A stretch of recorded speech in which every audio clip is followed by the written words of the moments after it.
नमस्कार साथियों, मैं आशीष यादव आप सभी के लिए वर्ल्ड ज्योग्राफी की एक बेहतरीन क्लास लेके आया हूं, जिसमें हम बात करने वाले हैं आज सूर्य के बारे में। सूर्य जिसे ऊर्जा का सबसे बड़ा स्रोत माना जाता है, महास्रोत माना जाता है। सूर्य के बिना जीवन असंभव है। तो हम उसी सूर्य के बारे में आज पढ़ने वाले हैं, जिसके सामान्य परिचय हम कुछ पहली स्लाइड में रखे हैं। सामान्य परिचय जान लेते हैं कि क्या क्या है। तो मध्यम आयु का मध्यम तारा कहा गया है सूर्य का। क्यों कहा गया है मध्यम आयु को कहा गया? क्योंकि सूर्य की अभी मध्यम आयु चल रही है, न तो अभी शुरू की आयु है, न तो ये अंत होने वाला है, यानी ये बीच की आयु का तारा है। मध्यम तारा क्यों है? क्योंकि इससे बड़े भी तारे हैं और इससे छोटे भी तारे हैं, यानी सूर्य एक सामान्य तारा है, यानी सूर्य एक तारा ही है। तारा किसे कहते हैं? यानी ऐसे आकाशीय पिंड जिसमें खुद की चमक होती है, उसे हम तारा कहते हैं। तो सूर्य में खुद की चमक होती है, इसलिए हम इसको तारा कहते हैं। ऐसे ही आगे चले तो पूर्ण संतुलन की अवस्था में है, यानी कि सूर्य के द्वारा बहुत सारे ग्रहों पर, यानी जिसमें से ज्ञात ग्रह पृथ्वी ही है, तो पृथ्वी पर जीवन संभव है, इसलिए इसे कहा जाता है पूर्ण संतुलन की अवस्था में है। व्यास की बात करें तो इसका 13.84 लाख किलोमीटर इसका व्यास है। केंद्र का तापमान सूर्य के 15 मिलियन सेंटीग्रेड है। 15 मिलियन मतलब 1 मिलियन में 10 लाख होते हैं, 1 मिलियन में 10 लाख होते हैं। तो इसका मतलब है कि 10 मिलियन में हो जाएंगे 1 करोड़, यानी कि 150 करोड़ डिग्री सेंटीग्रेड इसका तापमान है। तो आगे बात करें सूर्य के संपूर्ण द्रव्यमान की, तो संपूर्ण द्रव्यमान का 70% इसमें हाइड्रोजन है, 28% हीलियम, 2% अन्य भारी तत्व हैं। वो 2% अन्य भारी तत्वों में जैसे मान सकते हो कि लिथियम हो गया, और जैसे यूरेनियम मान सकते हो, लिथियम, यूरेनियम, ऐसे बहुत सारे तत्व हो सकते हैं जो 2% में आते हैं। यानी हम मान के चले कि 70% हाइड्रोजन है, तो यानी हाइड्रोजन की संख्या सबसे ज्यादा है। 28% हीलियम इसके द्रव्यमान का है। यानी अगर हम टोटल देखें 70 और 28% में जोड़ दे तो लगभग 98% सिर्फ गैस है। और कौन सी गैस है? सिर्फ 2 गैसों की बहुलता है, एक हाइड्रोजन और एक हीलियम। तो इसलिए हम सूर्य को गैसों का एक गोला कह सकते हैं। इसलिए इसमें नाभिकीय संलयन की प्रक्रिया होती है। नाभिकीय संलयन की प्रक्रिया आगे की क्लासों में हम बता देंगे। नॉर्मली जान सकते हैं कि नाभिकीय संलयन ऐसा होता है कि जब 2 तत्व आपस में मिल करके ऊर्जा का बहुत बड़ा स्रोत निर्माण करते हैं, तो इसे नाभिकीय संलयन प्रक्रिया कहते हैं।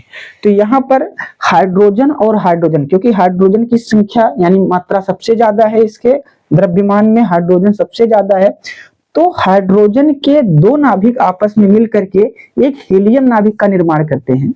अगर हम बात करें हाइड्रोजन को, तो H+H 2 हाइड्रोजन नाभिक मिल करके एक हीलियम नाभिक का निर्माण करते हैं। तो इसी को बोलते हैं संलयित होना, यानी हाइड्रोजन के नाभिक आपस में मिल रहे हैं, संलयित हो रहे हैं, मिल करके एक हीलियम नाभिक का निर्माण करते हैं। इसे नाभिकीय संलयन कहा जाता है। इसमें बहुत बड़ी मात्रा में ऊर्जा प्राप्त होती है। और कितनी ऊर्जा प्राप्त होती है? तो नाभिकीय संलयन की प्रक्रिया होती है जिससे प्रति सेकंड 40 लाख टन ऊर्जा सूर्य तप के रूप में प्राप्त होती है। सूर्य की कुल आयु की बात करें तो सूर्य की कुल आयु 10 अरब वर्ष है, जिसमें से वर्तमान आयु कितनी है? 4.5 अरब वर्ष, यानी कि 4.5 अरब वर्ष बीत चुका है। यानी अभी भी सूर्य मध्यम अवस्था में, जो कि यहाँ कहा गया है कि मध्यम आयु का है, यानी लगभग कह सकते हैं कि 5 अरब, आधी आयु बीत चुका है इसका, अभी भी 5 अरब से ज्यादा आयु इसकी बाकी है। सौर स्पेक्ट्रम में 60 से अधिक तत्व पाए जाते हैं। इसका क्या मतलब है? यानी कि सूर्य से निकलने वाली जो भी विकिरण है उसी को स्पेक्ट्रम कहा जाता है, और सूर्य से निकल रही है तो सौर स्पेक्ट्रम कहा जाएगा। इसमें 60 से अधिक तत्व पाए जाते हैं। पृथ्वी पर देखें तो पृथ्वी पर लगभग 118 तत्व हमें ज्ञात हैं। इन ज्ञात तत्वों में जो पृथ्वी पे तत्व ज्ञात है 118, इन 118 तत्वों में से 60 से अधिक तत्व सूर्य के प्रकाश में ही पाए जाते हैं, सूर्य से निकलने वाले स्पेक्ट्रम में ही पाए जाते हैं। तो सूर्य के एक सामान्य परिचय है। बाकी हम आंतरिक संरचना के बारे में सूर्य को पढ़ेंगे तो उसमें जानेंगे कि सूर्य बना कैसे है, कितने स्तर उसमें हैं, कितनी परतें हैं और हर परतों का अपना काम क्या है, और पृथ्वी पर कितनी प्रकाश की किरणें पहुंचती हैं, कितना वापस आ जाती है। एक किसी अगली क्लास में सूर्य तप एक हमारा टॉपिक होगा, हम उसमें पढ़ने वाले हैं।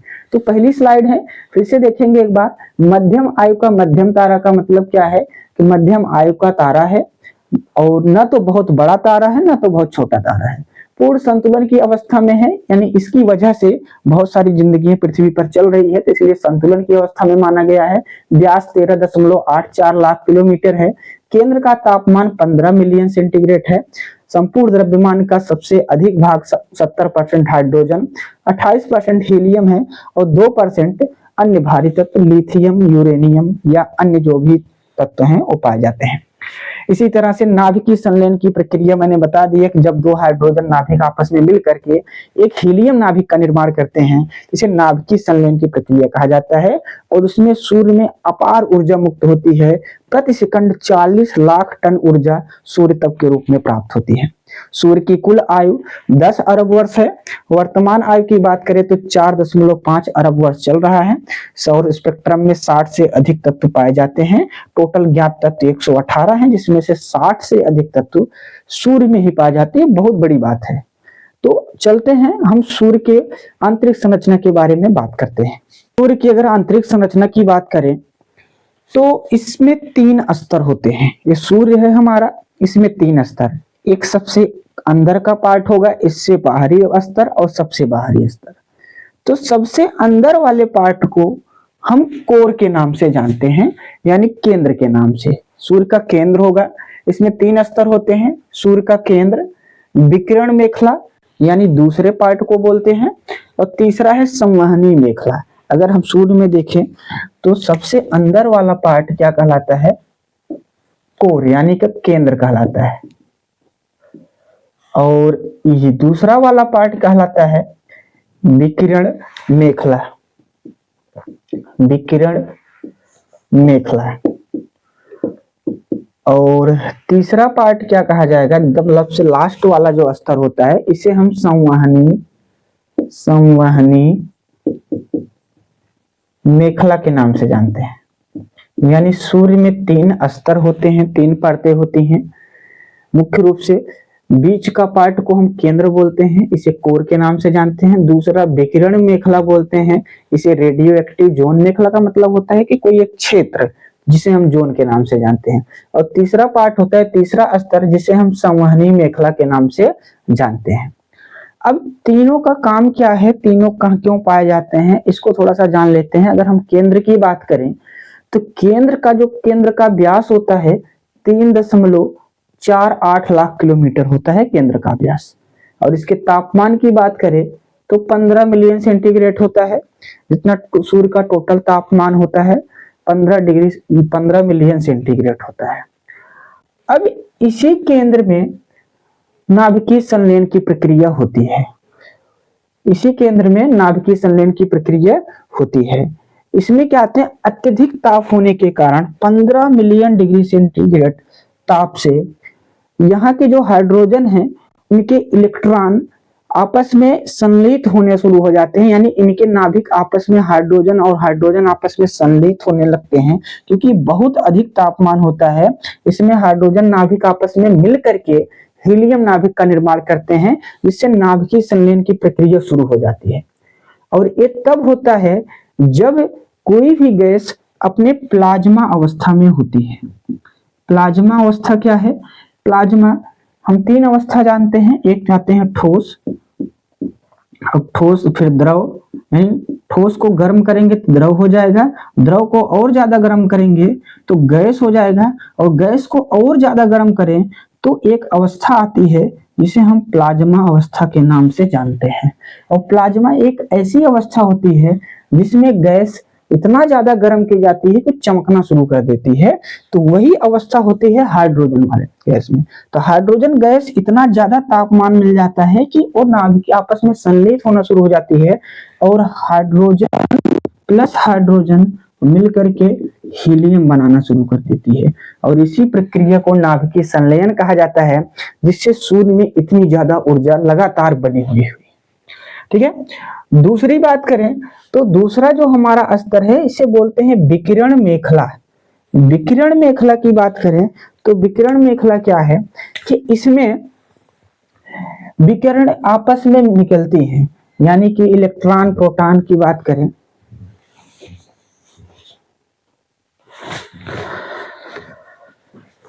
तो हम विकिरण मेखला की बात करें तो विकिरण मेखला हमारी दूसरी परत है और इस परत की मोटाई की बात करें तो यह परत 3.82 kilometre lakh kilometre 3.82 lakh kilometre चौड़ी होती है।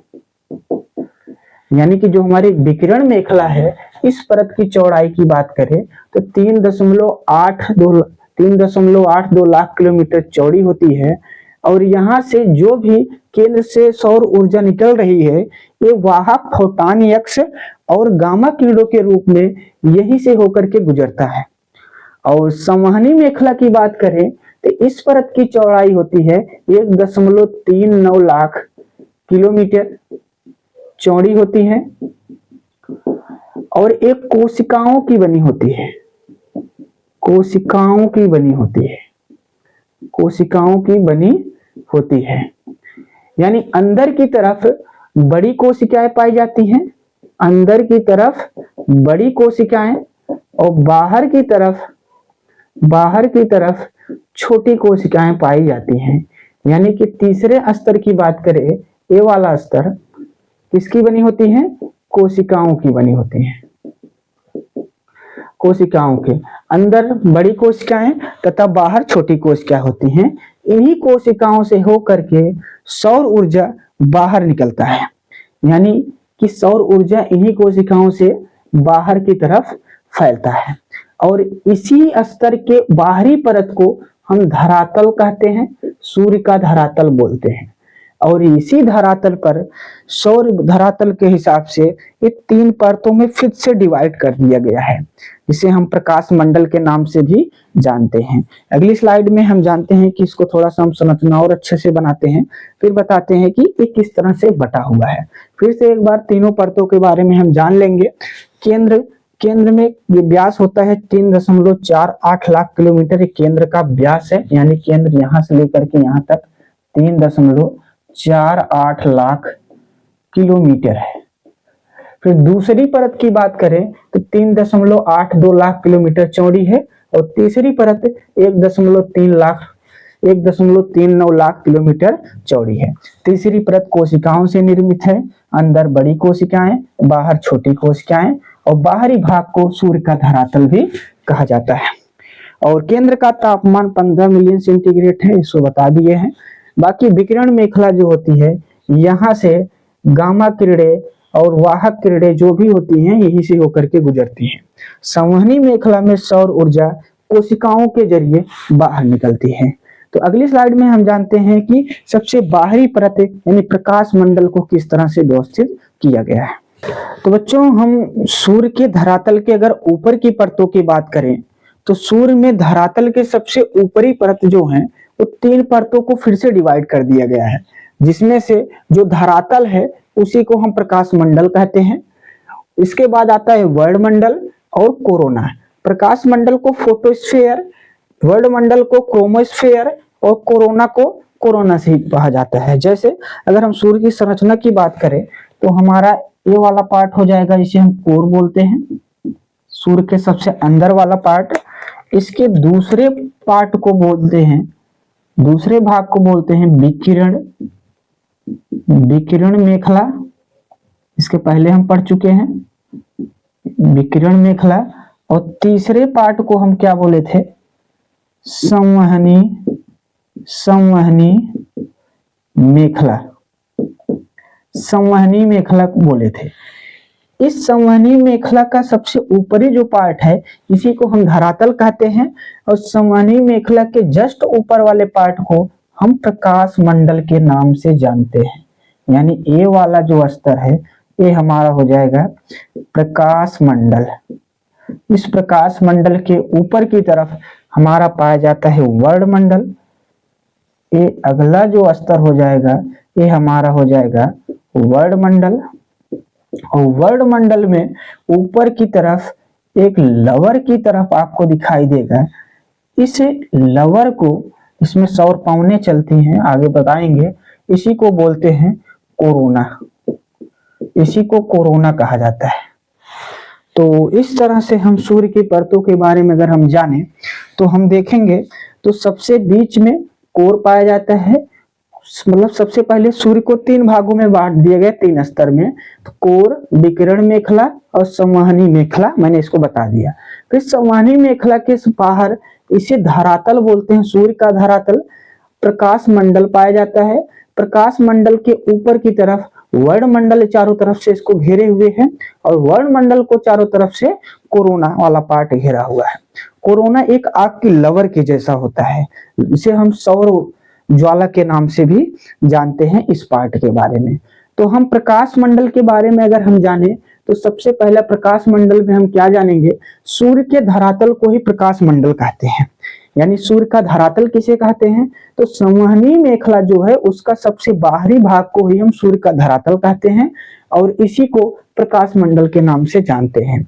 इसका अगर हम टेम्परेचर देखें, तापमान कितना है, तो 6000 डिग्री सेल्सियस होता है। यानी सूर्य के सबसे बाहरी भाग का तापमान 6000 डिग्री, सबसे अधिक बाहरी मतलब 6000 डिग्री सेल्सियस सबसे बाहरी। इसके बाद सूर्य का टेम्परेचर धीरे धीरे कम होना शुरू हो जाता है। प्रकाश का कुछ रंग, क्योंकि प्रकाश में बहुत सारे रंग पाए जाते हैं, प्रकाश के कुछ रंगों को ये क्या करता है, प्रकाश मंडल अवशोषित कर लेता है, सोख लेता है। और जब सोखता है तो उस जगह पर मतलब प्रकाश मंडल द्वारा रंगों का अवशोषण हो जाता है, तो वहां पर काली रेखाएं पड़ने लगती हैं, और इन्हीं रेखाओं को हम फ्रॉनहोफर रेखाओं के नाम से जानते हैं। यानी कि प्रकाश मंडल के द्वारा कुछ रंगों का अवशोषण कर दिया जाता है, जिससे कुछ रेखाएं पड़ जाती हैं। उन रेखाओं को, काली रेखाओं को फ्रॉनहोफर रेखाएं कहते हैं।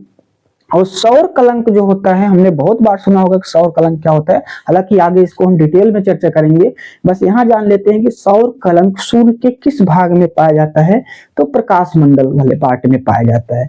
तो सौर कलंक सन स्पॉट्स बोलते हैं, इसी मंडल में पाए जाते हैं। इसी मंडल का मतलब है कि प्रकाश मंडल में पाए जाते हैं। अगला देखते हैं हम वर्णमंडल क्या है, हम इसको अगली स्लाइड में कन्वर्ट करते हैं। तो साथियों, हमने प्रकाश मंडल के बारे में जान लिया था। तो दूसरा हमें पार्ट जो जानना है वो वर्णमंडल के बारे में जानना है, जिसको हम क्रोमोस्फेयर के नाम से जानते हैं। क्रोमोस्फेयर की बात करें तो सूर्य में प्रकाश मंडल के ऊपर पाया जाता है, प्रकाश मंडल को चारों तरफ से कवर करके रखता है। इसे सूर्य का वायुमंडल भी कहते हैं, क्योंकि ये गर्म गैसों से बना हुआ है, और इसकी मोटाई 2000 से 3000 किलोमीटर है। यानी इस परत की अगर मोटाई की बात करें वर्णमंडल की, तो 2000 से 3000 किलोमीटर इसकी मोटाई है। गर्म गैसों से बना है, इसीलिए इसे सूर्य का वायुमंडल कहते हैं। गैसों का घनत्व कम तथा ताप अधिक। इसका क्या मतलब है, यानी कि जैसे जैसे हम बाहर की तरफ आ रहे हैं, तो यहाँ पर प्रकाश मंडल के नजदीक होने के कारण यहाँ पर ये गैसें बहुत ज्यादा गर्म होती हैं, और गर्म होने के कारण इनके जो मॉलिक्यूल्स होते हैं, कण होते हैं, एक दूसरे से बहुत दूर हट जाते हैं, जिससे इनका घनत्व कम हो जाता है। इसलिए कहा गया गैसों का घनत्व कम कब होता है, जब टेम्परेचर ज्यादा होगा तो घनत्व कम हो जाएगा, क्योंकि टेम्परेचर ज्यादा होने से हवा के कण या किसी भी पदार्थ के कण दूर दूर हटते हैं। अब दूर दूर हट जाएंगे तो इससे क्या होगा, घनत्व उनका कम हो जाता है। कण जितने पास रहेंगे, यानी कि हम देखें तो कण बहुत पास पास हैं, तो उस पदार्थ का घनत्व क्या हो जाएगा, अधिक होगा। घनत्व क्या होगा, अधिक। लेकिन इसी को हम गर्म कर दें तो एक कण एकदम दूर दूर हो जाएंगे, दूर दूर हो जाएंगे, और इसका मतलब है कि इसका जो घनत्व हो जाएगा एक कम हो जाएगा। यानी कोई भी पदार्थ को आप कितना ज्यादा ठंडा करोगे, उसका घनत्व धीरे धीरे ज्यादा हो जाता है। लेकिन अगर घनत्व अधिक कब होगा, जब ठंडा रहेगा यानी कि इसका घनत्व कम है, सॉरी इसका घनत्व क्या है, बहुत अधिक है, अधिक, ठीक ठीक, इसका घनत्व अधिक है क्योंकि इसके कण बहुत पास पास हैं, और इसका घनत्व कम हो जाएगा क्योंकि इसके कण बहुत दूर दूर है। तो गैसों का घनत्व कम इसलिए हो जाता है क्योंकि ताप अधिक होता है, और ताप अधिक होने से कण दूर दूर हो जाते हैं। वायुमंडल में गैसों के उठते प्रवाह को स्पीक्यूल कहा जाता है। वायुमंडल में गैसों के उठते प्रवाह, यानी क्योंकि ये गैस है एक प्रकार की, इसकी प्रवाह बहुत अधिक होता है, इसमें सौर विकिरण चलती है, पवनें चलती हैं, तो वायुमंडल में गैसों के जो उठते प्रवाह है उसको क्या बोला जाता है, स्पीक्यूल कहा जाता है, जो कोरोना तक पहुंच जाता है। कोरोना का मतलब होता है वायुमंडल यहाँ पर है और वायुमंडल कोरोना तक टच करने लगता है।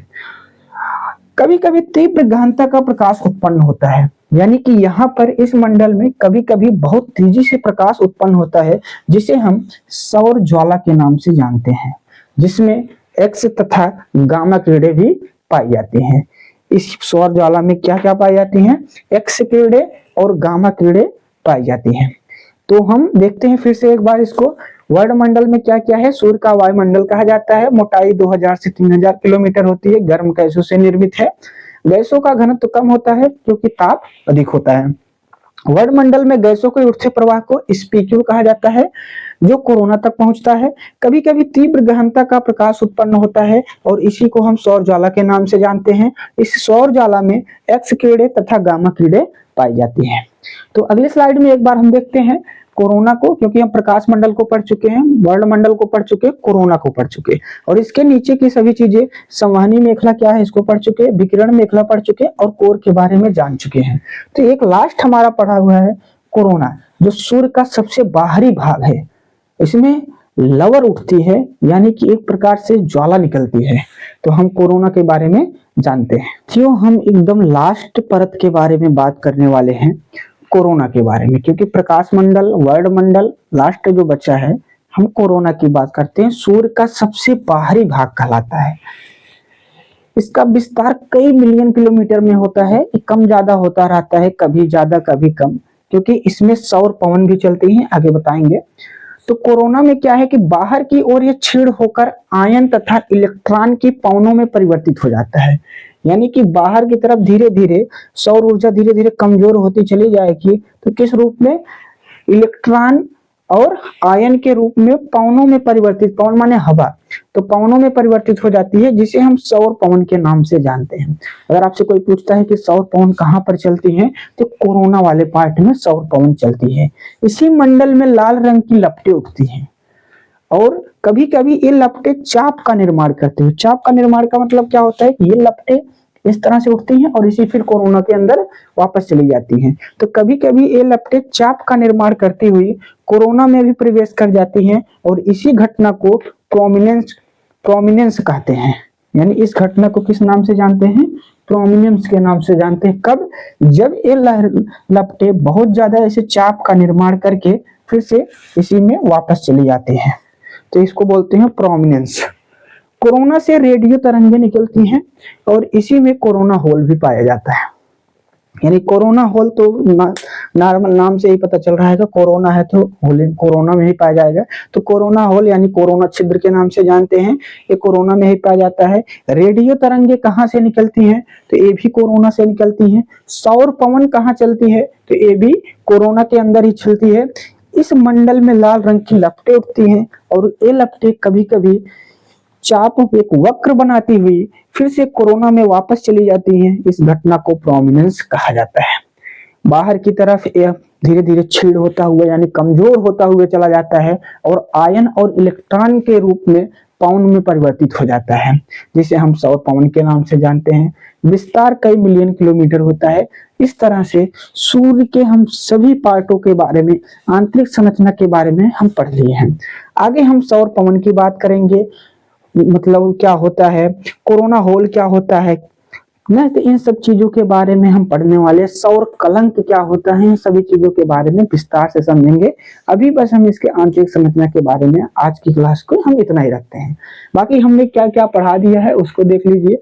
तो हमने सूर्य के बारे में साधारण जानकारी बता दी कि इसका जो कोर का टेम्परेचर होता है 15 मिलियन सेंटीग्रेड होता है। और इसके बहुत सारे 3 पार्ट मैंने बताए थे, मुख्य रूप से कोर, विकिरण मेखला, संवहनी मेखला, और फिर से संवहनी मेखला के ऊपर को हम धरातल बोलते हैं।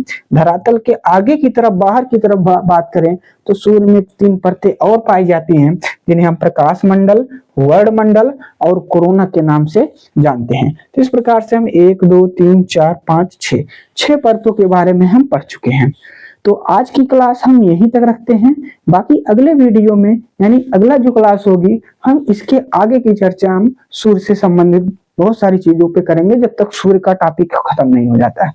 तो इसी तरह बने रहिए हमारे वीडियो में और पूरे वीडियो को देखिए और चैनल को सब्सक्राइब करिए, लोगों को शेयर करिए, लाइक करिए, कमेंट करिए, बताइए कि क्या इस क्लास में क्या कुछ गलतियां हुई हैं, हम उसको पूरी तरह सुधारने की कोशिश करेंगे। तो चैनल का नाम है एवाई लक्ष्य क्लासेज। आपका बहुत बहुत स्वागत है इस क्लास में, और इसको ज्यादा से ज्यादा देखिए, शेयर करिए, सब्सक्राइब करिए। सभी को नमस्कार। आज के लिए इतना ही। जय हिंद।